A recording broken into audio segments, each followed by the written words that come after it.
Kakinada rural నియోజకవర్గం ప్రజలకు Kakinada rural మాజీ ఎమ్మెల్యే పిల్లి అనంతలక్ష్మి సత్యనారాయణమూర్తి దంపతులు శుభాకాంక్షలు తెలియజేశారు. కృష్ణాష్టమి సందర్భంగా రూరల్ నియోజకవర్గంలో వివిధ గ్రామాల్లో నిర్వహించిన కృష్ణాష్టమి వేడుకల్లో పాల్గొన్నారు. యుగాలు మారినా తరాలు మారినా కృష్ణతత్వం ప్రపంచానికి దారి చూపుతూనే ఉందని, కృష్ణ భగవానుని అంతిమ లక్ష్యం ధర్మ సంస్థాపనేనని, సృష్టి స్థితికారుడైన శ్రీకృష్ణుడి జన్మదినాన్ని కృష్ణాష్టమి వేడుకను దేశవ్యాప్తంగానే కాక ప్రపంచవ్యాప్తంగా ప్రజలంతా ఘనంగా, హిందువులంతా అత్యంత పవిత్రంగా వేడుక చేసుకుంటారని కోఆర్డినేటర్ పిల్లి సత్యనారాయణమూర్తి పేర్కొన్నారు. కాకినాడ రూరల్ మండలంలోని వాకలపూడి, వలసపాకల, ఇంద్రపాలెం, కొవ్వాడ, స్వామినగర్, గోకులంలలో నిర్వహించిన శ్రీకృష్ణాష్టమి వేడుకల్లో నియోజకవర్గ కోఆర్డినేటర్, టీడీపీ రాష్ట్ర కార్యదర్శి పిల్లి సత్యనారాయణమూర్తి, మాజీ ఎమ్మెల్యే పిల్లి అనంతలక్ష్మి దంపతులు పాల్గొన్నారు. నియోజకవర్గంలోని శ్రీకృష్ణుని ఆలయాలు ఉదయం నుంచి భక్తులతో కిటకిటలాడాయి.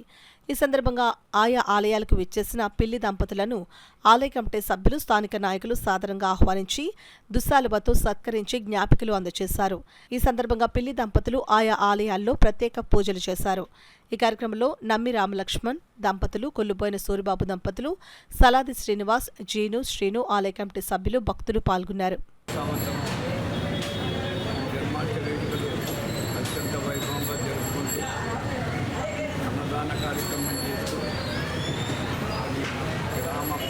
ప్రాంతాల ప్రజానికానికి, గ్రామంలో ఉన్న ప్రజానికి అతిశైశ్వర్యాలు, ఆరోగ్యాలు ప్రజానికానికి శ్రీకృష్ణుడి యొక్క ఆశీస్సులు, అది యొక్క దేవునలో ఈ పరిసర ప్రాంత ప్రజానికమైనది. ముఖ్యం అందరూ కూడా యోగక్షేమాలు ఉండాలని ప్రజలందరికీ కూడా కృష్ణాష్టమి శుభాకాంక్షలు తెలియజేస్తూ ప్రతి గ్రామంలో కూడా కృష్ణాష్టమి చేసుకుంటున్నారు. ఈవేళ కృష్ణాష్టమి చేసుకున్న వారందరికీ కూడా శుభాకాంక్షలు తెలియజేస్తూ వారి కుటుంబాలు వారు కూడా క్షేమంగా ఉండాలని ఆ భగవంతుని కోరుకుంటూ, అలాగే ప్రతి సంవత్సరం కూడా కృష్ణాష్టమి చేసుకుని ఏ గ్రామంలో అయితే కృష్ణుని నిలబెట్టుకున్నారో ఆ గ్రామంలో కృష్ణాష్టమి చేస్తున్నారు. వారందరికీ కూడా ప్రత్యేకమైన హృదయపూర్వక నమస్కారములు చెప్తున్నారు. యోగక్షేమాల కోసం ఈ మానవాళి ఏ విధంగా బతకాలనేది, ఏ విధంగా బ్రతకూడదో ఏ విధంగా బ్రతకాలి అనేది నేర్పిన ఏకైక గురువు శ్రీకృష్ణ పరమాత్ముడు.